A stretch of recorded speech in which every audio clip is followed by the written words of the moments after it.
Assalamu alaikum. So here we are. First method of preparation for alkane hydrolysis of Grignard reagent हमने last time शुरू किया था. Alkyl magnesium halide Grignard reagent है और पानी के साथ रिएक्शन करके alkane बनाता है.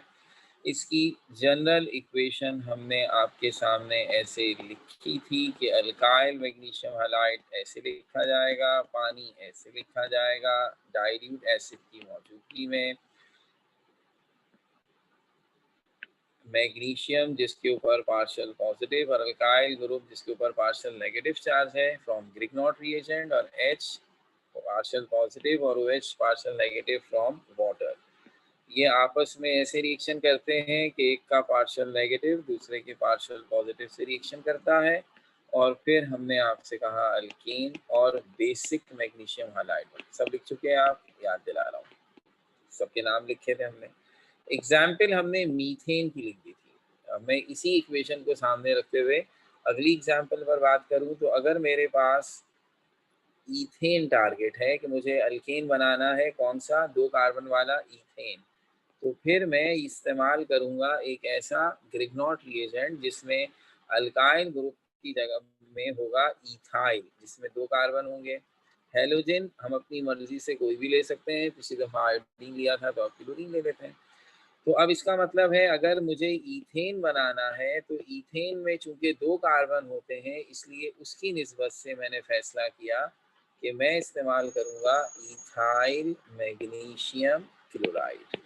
तो हेलोजन की कोई बात नहीं है, वो कोई भी हो सकता था, लेकिन अल्काइल ग्रुप इथाइल होना चाहिए. पानी के साथ ये उसी तरह रिएक्शन करेगा जैसे ऊपर हमने जनरल पैटर्न में बताया है. हम अपने चार्जेस शो करें कि मैग्नीशियम पे पार्शियल पॉजिटिव है और इस कार्बन पे पार्शियल नेगेटिव है. जो CH2 वाला कार्बन है उस पे पार्शियल नेगेटिव है और वही CH2 वाला कार्बन दरअसल जाकर पानी के पॉजिटिव हाइड्रोजन से मिलेगा. इस तरह ये CH2 भी CH3 हो जाएगा. तो ये बहुत ज़रूरी है कि इस बात का हिसाब रखा जाए. तो जो प्रोडक्ट में बनेगा वो बनेगा फिर CH3 यानी कि ईथेन और साइड प्रोडक्ट बन जाएगा ये जिसको हम कहेंगे बेसिक मैग्नीशियम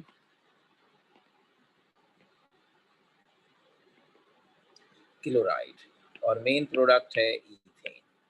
तो अब आपने यही देखा कि हमने जब ग्रिग्नॉट रिएजेंट में 1 कार्बन वाला मिथाइल यूज किया तो मीथेन बना, 2 कार्बन वाला इथाइल यूज किया तो ईथेन बना और एक रिदम बन रहा है. अब अगर हम 3 कार्बन वाला प्रोपाइल यूज करेंगे तो प्रोपेन बनेगा, 4 कार्बन वाला ब्यूटाइल यूज करेंगे तो ब्यूटेन बनेगा. तो एक सीधी सीधी सी बात समझ में आती है. अच्छा, अब हम यह देखना चाहेंगे कि इन सवालों में जब हम पढ़ते हैं ना, रिएक्शन सारे आगे भी पढ़ेंगे भी तो पहला ही है, तो इक्वेशन बहुत आसान सा लगेगा, मगर सारी बात यह है कि उसे पूछने के तरीके ऐसे हैं जो कंफ्यूज करते हैं. तो अब ये रिएक्शन ऐसे भी पूछा जा सकता है कि give equation for the hydrolysis of ethyl magnesium chloride. Reactant का नाम बताकर हमने आपसे कहा इसकी हाइड्रोलिसिस लिखो. अब आपने खुद देखा इससे क्या बनेगा. या आपसे यूं कह दें कि how ethane can be prepared by the hydrolysis of Grignard reagent. तो अब आपको प्रोडक्ट बताया कि ये बनाना है, बताइए रिएक्टेंट कैसे बनाएंगे. तो बस नामों में उलझन देते हैं. तो अब इसका चूंकि इसमें कोई लंबी चौड़ी डिटेल है नहीं तो इम्तिहान में जितनी दफ़ा भी आया 1 नंबर की इक्वेशन आई है. तो एग्जाम में पूछने का तरीका क्या रहा है. अब ज़रा मैं अगर आपसे पास्ट ईयर पेपर्स की एग्जाम्पल देकर पूछूं कि कैसे उन्होंने पूछा, तो उनका सवाल था give equation for the hydrolysis of isopropyl magnesium bromide. ये पास्ट ईयर पेपर से है सवाल. 1 नंबर का था, तो बहुत लंबी चौड़ी थी, कोई कहानियां नहीं लिखनी, सिर्फ इक्वेशन खास तौर पे कह दिया. लेकिन प्रॉब्लम क्या आई, जैसे मैंने सामने लिखा आपके, आप फौरन ही अटक गए जब देखा आपने आइसोप्रोपाइल. अब ऐसी बात है, नॉर्मल क्लेचर के दौरान एस्टर में हमने इनका तस्करा किया था, आइसोप्रोपाइल, आइसोब्यूटाइल, न्यू पेंटाइल, ये सारे. अब वो फौरन जिसको याद है उसे तो कोई प्रॉब्लम नहीं, जिसको याद नहीं वो सारी सोचें यहीं पे आके रुक गई. तो यही मेरा भी पॉइंट है. आपके सामने ऊपर जनरल इक्वेशन भी लिखी हुई है, एग्जाम्पल भी लिखी हुई है. यानी ये सब चीज़ें आप इम्तिहान में याद करके जाएं। वो ऐसा नाम दे दें जो आपको पता ही ना हो कि इसका स्ट्रक्चर क्या है, तो आप क्या इक्वेशन लिखेंगे। इसलिए नॉमेनक्लेचर हर हर रिएक्शन में हमारे काम आएगा। बहरहाल आइसोप्रोपाइल फिर कभी आएगा तो आप खुद बना लेंगे, लेकिन इस दफ़ा मैं बना देता हूँ। ज़रा गौर से देखिएगा, आइसोप्रोपाइल ऐसे होता था।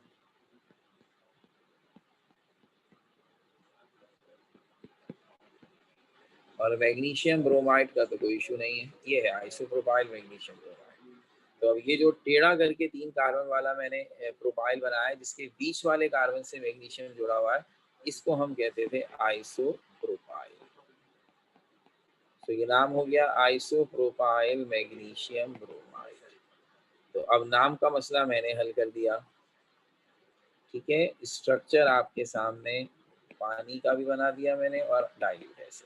अब मैं चाहता हूँ कि कम से कम इस इंफॉर्मेशन के बाद आप इक्वेशन तो खुद कंप्लीट करें। मैंने चार्जेस भी मेंशन कर दिए, कौन नेगेटिव कौन पॉजिटिव है, और ये नेगेटिव जा कर के इस पॉजिटिव से मिलेगा और ये नेगेटिव है। तो ज़रा बताइए, एक प्रोडक्ट तो जो साइड प्रोडक्ट है वो तो जाहिर सी बात है बेसिक मैग्नीशियम ब्रोमाइड होगा।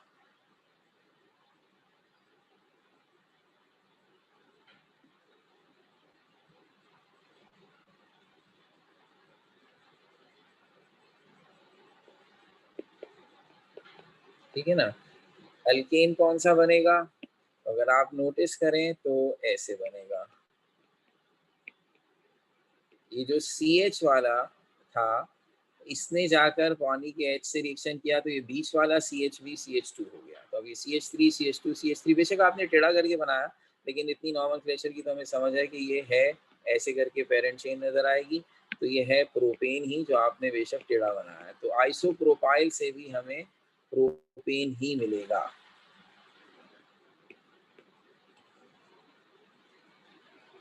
तो अब ये 3 एग्जांपल्स हो गई। मैंने ईथेन लास्ट टाइम बनवाया था, ईथेन अभी बनवाया, और एक एग्जाम वाला सवाल देकर आइसोप्रोपाइल मैग्नीशियम ब्रोमाइड देकर थोड़ा आपको कंफ्यूज किया। लेकिन उससे भी अगर मैं सिंपली प्रोपाइल यूज करता तो भी प्रोपेन बनता, आइसोप्रोपाइल यूज किया है तो भी प्रोपेन ही बना। तो इसलिए फर्क कोई खास नहीं पड़ा। लेकिन जाहिर सी बात है, अगर किसी बच्चे ने आइसोप्रोपाइल बनाने में गलती कर दी, इक्वेशन के नंबर नहीं मिलेंगे उसको। तो ये एक था सवाल। और अब चौथे नंबर पर भी जो एग्जाम्पल दे रहा हूँ, ये भी पास्ट ईयर पेपर्स की है, और इससे मैं ये एक्सपेक्ट करता हूँ कि ये आप लोगों से करवाई जाए। ठीक है, तो रेडी हो जाइए। अब इन ये तो आपके सामने आ गई हैं, आइए देखते हैं चौथी और आखिरी एग्जाम्पल इसकी। ये है hydrolysis of iso butyl magnesium chloride. कीजिए जरा कोशिश।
अब इसका पहला मरहला ये है कि मैं आपको, अगर आपसे हो गया बहुत सी बात है, लेकिन जिनसे नहीं हुआ होगा तो उसकी सिर्फ एक ही वजह होगी कि आइसोब्यूटाइल बनाने में कंफ्यूज हो गए होंगे। तो अब दूसरा मरहला ये है कि मैं ये हेल्प करूं कि मैं आपको आइसोब्यूटाइल बना दूं, क्योंकि ये वो नाम है जो जाहिर सी बात है नॉमेनक्लेचर में इसीलिए सिखाए गए थे कि यहाँ आएंगे। चलो नहीं याद है, हम दोबारा मौका दे देते हैं, अभी बता देंगे, अगले रिएक्शन में नहीं बताएंगे, यही होगा ना। तो कभी ना कभी तो आपको याद होंगे। तो ये रहा आइसोब्यूटाइल मैग्नीशियम क्लोराइड।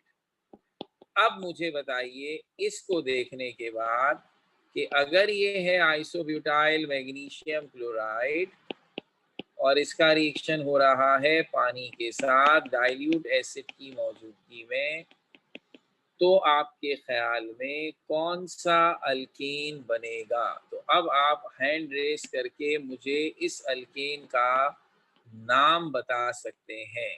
सब चीज़ें आपके सामने आ गई हैं, ठीक है ना, और आपको नज़र आ रहा है कि ये नेगेटिव जा कर के इससे मिलेगा और ये इससे, तो कौन सा अल्केन बनेगा?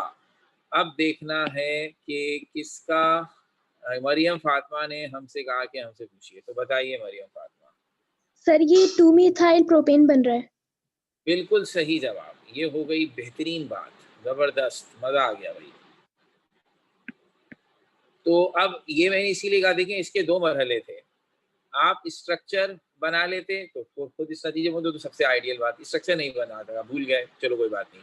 अब जब मैंने स्ट्रक्चर बना दिया ना, तो अब आपको सिर्फ कॉमन सेंस यूज करनी थी कि सिर्फ इक्वेशन को देखते कि भाई ये है वो CH2 जिसको इस हाइड्रोजन से मिल रहा है, बाकी स्ट्रक्चर ने कुछ नहीं करना।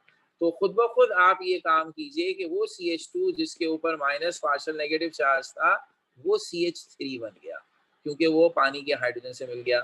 और फिर मैग्नीशियम में अब जाहिर सी बात है OH लग गया और क्लोरीन तो था, तो basic magnesium chloride side product, और ये जो चीज़ बनी है सबको इसका IUPAC नेम आता है, ये है 2-methyl प्रोपेन।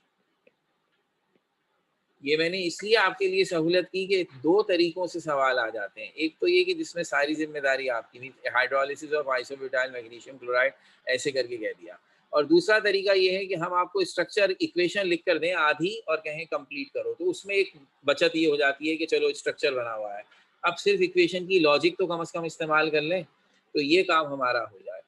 तो अब ये काम हमने कर दिया, ये पहला रिएक्शन था। अनीश क्या पूछना चाह रहे हैं? सर अस्सलाम वालेकुम। वालेकुम सलाम। सर हम 2-methyl प्रोपेन को आइसोब्यूटेन बोल सकते हैं? बिल्कुल बोल सकते हैं, ये कॉमन नेम होगा। ठीक है सर, थैंक यू। लेकिन हम अमूमन प्रेफर करते हैं कि IUPAC नेम लिखें, लेकिन आइसोब्यूटेन इसका बिल्कुल सही नाम है।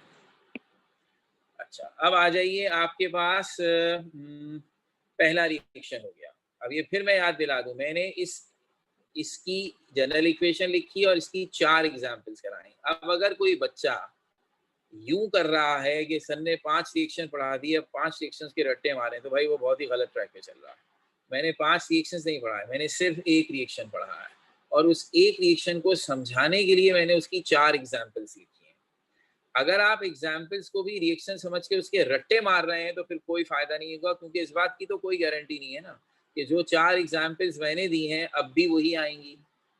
वही आ गई, आपकी किस्मत, बहुत अच्छी बात है, लेकिन अगर उन्होंने इसके अलावा भी तो इतने सारे हो सकते हैं, कोई और पूछ लिया तो आप क्या करेंगे भाई? इसलिए हमें लॉजिक समझने पे तवज्जो देनी है।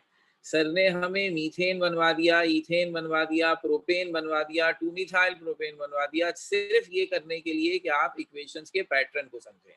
तो सिर्फ एक ही पैटर्न था जिसकी 4 एग्जाम्पल्स हुई और आगे भी होंगी। तो जैसे जैसे हमारे रिएक्शंस बढ़ते जाएंगे, हर एक के साथ मैं इसी तरह एग्जाम्पल्स कराता जाऊंगा, हम और से और बेहतर होते जाएंगे, और अल्टीमेटली हमें जो स्किल हासिल करनी है वो ये है कि सिर्फ जनरल इक्वेशन याद हो और जैसी एग्जाम्पल वो कहें हम वहां बैठकर वो एग्जाम्पल खुद बना लें। तो ये आदत हमें डालनी है। बहरहाल अभी पहला ही रिएक्शन हुआ है, इसलिए इतने ज्यादा अभी हम कहना चाहिए कि उम्मीदें नहीं रख रहे हैं आपसे। आहिस्ता आहिस्ता इंशाल्लाह सेकेंड रिएक्शन पर आ जाते हैं। अब ये है अल्केन्स बनाने का दूसरा तरीका, इसका नाम है reduction of alkyl halides।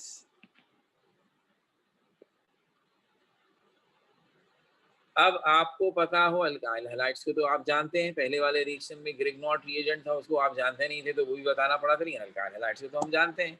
Reduction का भी नाम कोई ऐसा नहीं है ना ही जानते हो। रिडक्शन कहते हैं ऐसे रिएक्शन को जिसमें कोई भी चीज हाइड्रोजन से रिएक्शन करे।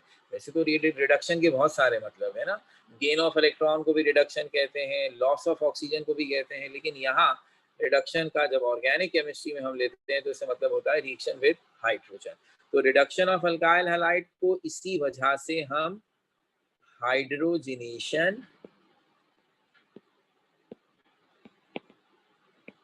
और रिएक्शन विद हाइड्रोजन दोनों नामों से पुकारेंगे। रिएक्शन विद हाइड्रोजन किसका?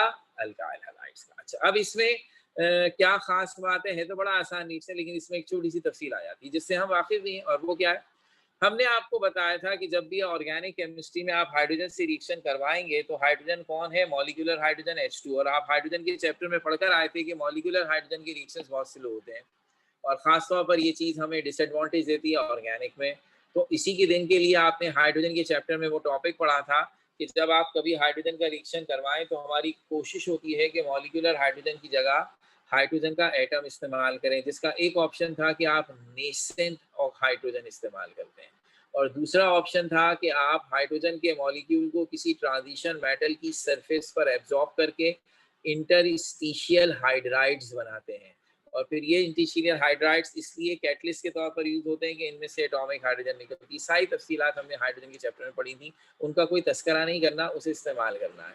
तो जब भी हम ऑर्गेनिक केमिस्ट्री में हाइड्रोजनेशन या रिडक्शन का रिएक्शन पढ़ेंगे, हमारे पास दो ऑप्शन होंगे, या तो हम नेसेंट हाइड्रोजन को इस्तेमाल करें या फिर हम मॉलिक्यूलर हाइड्रोजन को इस्तेमाल करें using transition metals as a catalyst. तो अब ये दो ऑप्शंस हैं आपके पास, क्योंकि ये पहली दफा रिएक्शन आया है इसलिए अपनी बात समझाने के लिए हम इस रिएक्शन को दोनों तरीकों से करके दिखाएंगे। हम ये अल्काइल हैलाइड की रिडक्शन नेसेंट हाइड्रोजन से भी करेंगे और molecular hydrogen with transition metal as a catalyst उससे भी करेंगे। और फिर आइंदा जब कभी ये दोबारा किसी चीज की रिडक्शन की इक्वेशन आएगी तो दोनों में से किसी एक तरीके को इस्तेमाल किया करेंगे, इस अंडरस्टैंडिंग के साथ कि दूसरा भी तरीका इस्तेमाल हो सकता है, लेकिन हर जगह दो दो तरीके बताने की क्या जरूरत है। तो पहली दफा में हम दोनों करते हैं। तो आइए इस रिएक्शन को सबसे पहले करते हैं यूजिंग मॉलिक्यूलर हाइड्रोजन। और जब हम हाइड्रोजन का मॉलिक्यूल इस्तेमाल करते हैं तो हम ट्रांजिशन मेटल्स को कैटलिस्ट के तौर पर इस्तेमाल करते हैं। और कहानी ये होती है कि बज़ाहिर मॉलिक्यूलर हाइड्रोजन हम लिख रहे होते हैं रिएक्शन में, लेकिन हकीकत ये होती है कि वो मॉलिक्यूलर हाइड्रोजन ट्रांजिशन मेटल की सरफेस पर एटम्स की सूरत में एब्जॉर्ब होकर इंटरस्टिशियल हाइड्राइड बनाता है, और जब उन्हें थोड़ा सा गर्म करते हैं तो उसमें से हाइड्रोजन के एटम निकलते हैं जो रिएक्शन को बहुत क्विक अंदाज से कंप्लीट कर देते हैं।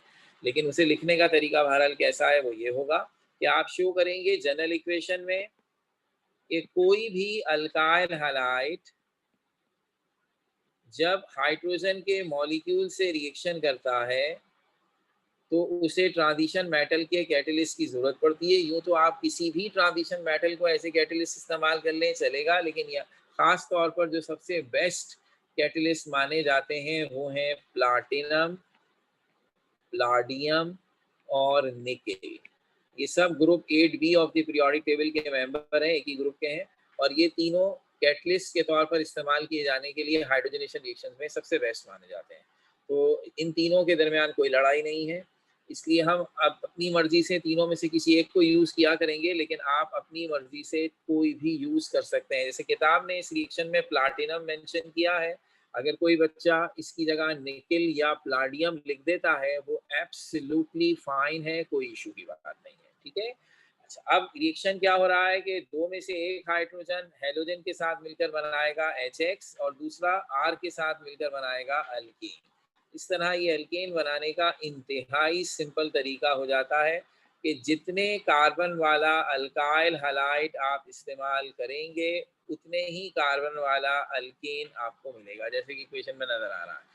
सो अब अगर आप फर्ज कीजिए अल्काइल हैलाइड में R की जगह मीथाइल इस्तेमाल करते हैं एक कार्बन वाला, तो वो हाइड्रोजन के साथ मिलकर मीथेन बना देगा।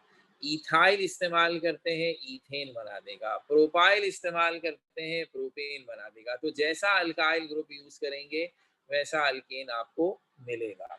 तो हम एग्जाम्पल के तौर पर मीथेन बनाकर दिखा दें अगर आपको, तो CH3I, ये है आयोडो मीथेन अल्काइल हैलाइड है हमारा, जिसमें एक कार्बन वाला मिथाइल ग्रुप आया। जब हमने इसका रिएक्शन हाइड्रोजन से करवाया in the presence of platinum as a catalyst, तो HI साइड प्रोडक्ट बनेगा और CH3 दूसरे हाइड्रोजन के साथ मिलकर बना देगा CH4, that is methane.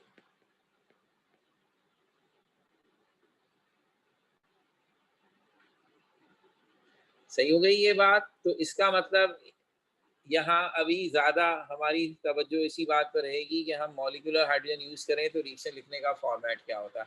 Reaction तो बहुत ही आसान है। अब अगर मैं इसी से आपसे कहूँ ईथेन बनाते हैं, तो बहुत आसान बात है, हेलोजन अपनी मर्जी से कोई भी यूज़ कीजिए, लेकिन जो अल्काइल ग्रुप होगा वो 2 कार्बन वाला इथाइल होना चाहिए। ये IUPAC के लिहाज से ये कंपाउंड है क्लोरो ईथेन। जब हम इसका रिएक्शन मॉलिक्यूलर हाइड्रोजन से प्लाटिनम की मौजूदगी में कराते हैं तो HCl साइड प्रोडक्ट और ये जो CH3CH2 है ये हाइड्रोजन के साथ मिलकर CH3CH3 यानी कि ईथेन में कन्वर्ट हो जाता है। तो मीथेन और ईथेन हमने इस तरह से बना दिए। यकीनन इसमें भी हम हायर अल्केन्स भी बनाएंगे, वो भी करते हैं, लेकिन पहले हम यही बात यानी मीथेन और ईथेन ही बनाने की बात नेसेंट हाइड्रोजन से भी करते हैं, ताकि ये वाला इशू पहले तो हल कर लें कि अगर रिडक्शन के रिएक्शंस हों, हाइड्रोजन के रिएक्शंस हों, तो नेसेंट हाइड्रोजन के साथ कैसे शो किया जाता है और मॉलिक्यूलर के साथ कैसे किया जाता है। अब सेम रिएक्शन हम लिखते हैं यूजिंग नेसेंट हाइड्रोजन।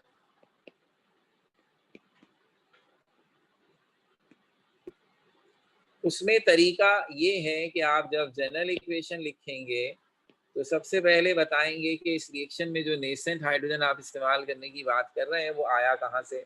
इत्तेफाक से वो उसी रिएक्शन से आता है जिस रिएक्शन से आपने चैप्टर 2 में उसे पढ़ा है। यानी हमने चैप्टर 2 में जब नेसेंट हाइड्रोजन पढ़ा था तो जो एग्जाम्पल दी थी वो थी कि जब जिंक और HCl आपस में रिएक्शन करते हैं तो बनता है जिंक क्लोराइड और साथ में बनता है नेसेंट हाइड्रोजन, जिसे ऐसे ब्रैकेट में करके लिखते हैं। तो इसी तरीके से नेसेंट हाइड्रोजन इस रिएक्शन में बनेगा। जब ये बन जाएगा तो ये अब रिएक्शन करेगा अल्काइल हैलाइड से। तो बस फर्क ये हो गया कि अब मॉलिक्यूल की जगह नेसेंट हाइड्रोजन है और वो अल्काइल हैलाइड से उसी तरह रिएक्शन करके वही साइड प्रोडक्ट और अल्केन बनाएगा, सिवाय इस बात के कि अब H2 की जगह नेसेंट हाइड्रोजन आ गया है। बाकी सारी इक्वेशन वैसी ही है। हाँ, अब बच्चों के पॉइंट ऑफ व्यू से एक छोटा सा डिसएडवांटेज नजर आ रहा है और वो डिसएडवांटेज ये है कि 2 इक्वेशंस लिखनी पड़ रही हैं सर यहाँ तो मॉलिक्यूलर हाइड्रोजन ही सही है। एक ही इक्वेशन में काम हो जाता, तो पहले ये बताओ नेसेंट हाइड्रोजन कहाँ से आई और फिर ये बताओ कि अल्केन कैसे बना, ये तो कोई बात ना हुई। तो इसमें भाई 2 जवाब हैं। पहला जवाब ये है कि केमिस्ट्री के पेपर में केमिस्ट्री के टीचर की कमजोरी है इक्वेशंस। जैसे कहते हैं ना, उर्दू का पेपर दें, शेर लिखें, जितने शेर लिखते हैं उतने ज़्यादा नंबर मिलते हैं, बशर्ते शेर सही हो, तो बिल्कुल मिलते हैं। और इसी तरह अंग्रेजी केमिस्ट्री के टीचर्स की कमजोरी है कि आपको जो बात कहनी है बजाय पैराग्राफ लिखने के अगर आप उसे इक्वेशन के फॉर्मेट में लिखें और वो इक्वेशन सही हो तो उसके एक्स्ट्रा इंप्रेशन होते हैं, क्योंकि हमारी लैंग्वेज तो यही है। इसलिए जो बच्चा इस तरह लिखे 2 इक्वेशन की सूरत में, उसके भरम ही कुछ और है फिर। लेकिन इसका भी हमारे पास इलाज है। यानी आप चाहें तो यही इक्वेशन ऐसे भी लिख सकते हैं एक ही इक्वेशन की सूरत में कि आप कहें भाई अल्काइल हैलाइड है और ये अब नेसेंट हाइड्रोजन से रिएक्शन कर रहा है। भाई कहाँ से आया ये नेसेंट हाइड्रोजन? तो बजाय इक्वेशन लिखकर दिखाने के आप कैटलिस्ट की तरह एरो के ऊपर लिखें जिंक स्लैश HCl। इसका मतलब है जिंक और HCl का रिएक्शन करके आपने ये नेसेंट हाइड्रोजन इस्तेमाल की, आपने उसकी इक्वेशन नहीं लिखी, आपने उसे ऐसे एरो पे शो कर दिया तो भी बात बन जाएगी। तो अब किसी का ये एतराज भी नहीं रहेगा कि इस तरह इक्वेशन लिखने से 2 इक्वेशंस लिखनी पड़ती हैं। इसमें भी आप चाहें तो इस फॉर्मेट पे चलें, चाहे ऊपर वाले, ये अब आपके ऊपर है। तो अब नेसेंट हाइड्रोजन से इक्वेशन लिखें तो ये तरीका है कि रिएक्टेंट में नेसेंट हाइड्रोजन ब्रैकेट की सूरत में आता है और एरो पर वो दोनों केमिकल्स आते हैं जिनके मिलाने से नेसेंट हाइड्रोजन बन रहा है। ये जनरल इक्वेशन हो गई। अब अगर मैं आपसे कहूँ इसकी मदद से मैं आपको मीथेन बनाकर दिखाऊं, अब कोई इशू नहीं है, वही इक्वेशंस रिपीट होंगी।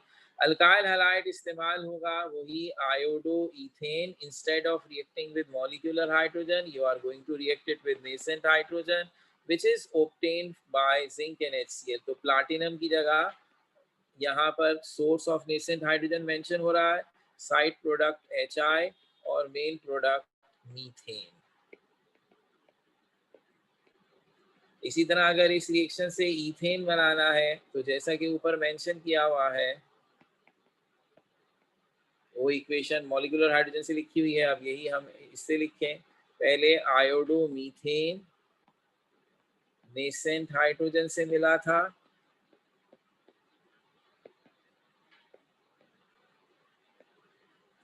अब क्लोरोईथेन नेसेंट हाइड्रोजन से मिलेगा और वही जिंक और HCl रिएक्टेंट है, तो HCl ही साइड प्रोडक्ट और अब हमें मिलेगा ईथेन।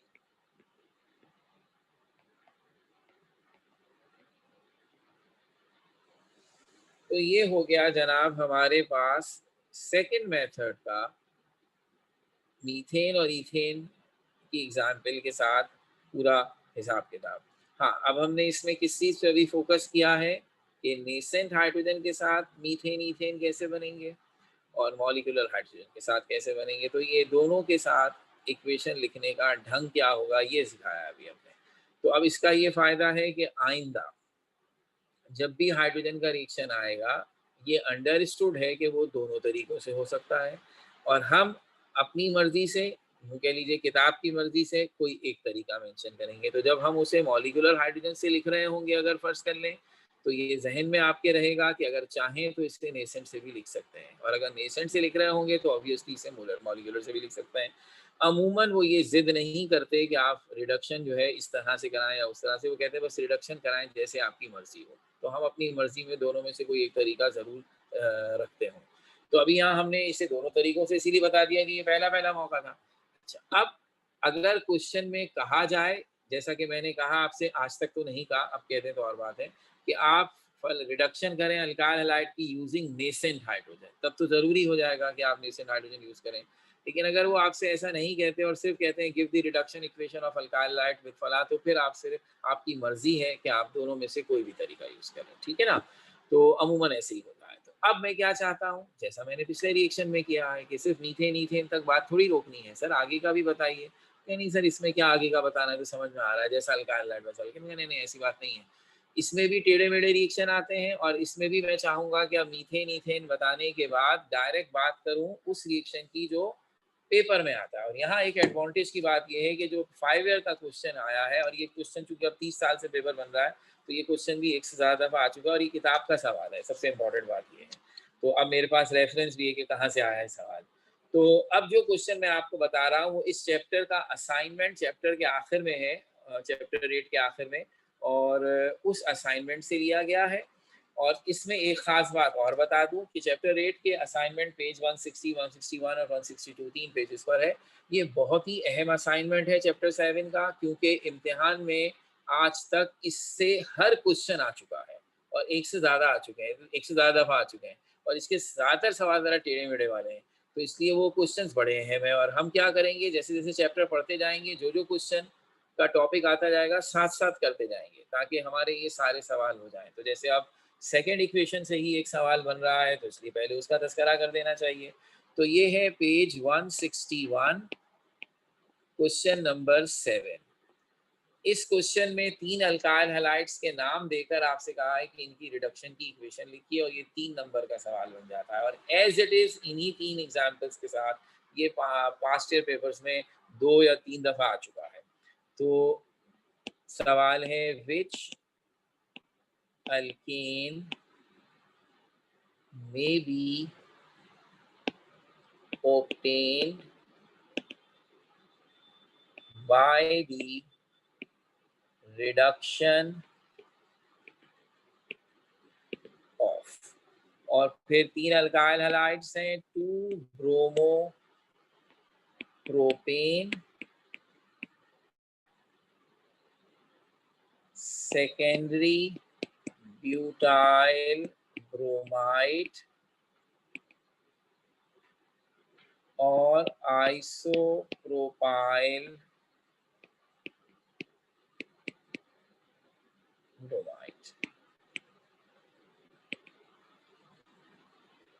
अब एक ही नजर में आपको ये नजर आएगा कि पहला नाम 2-ब्रोमोप्रोपेन IUPAC है, बाकी दोनों नाम कॉमन है। उसमें से आइसोप्रोपाइल को तो आप जानते हैं, अभी भी तस्करा किया है, लेकिन ये सेकेंडरी ब्यूटाइल क्या है इसको आप नहीं जानते।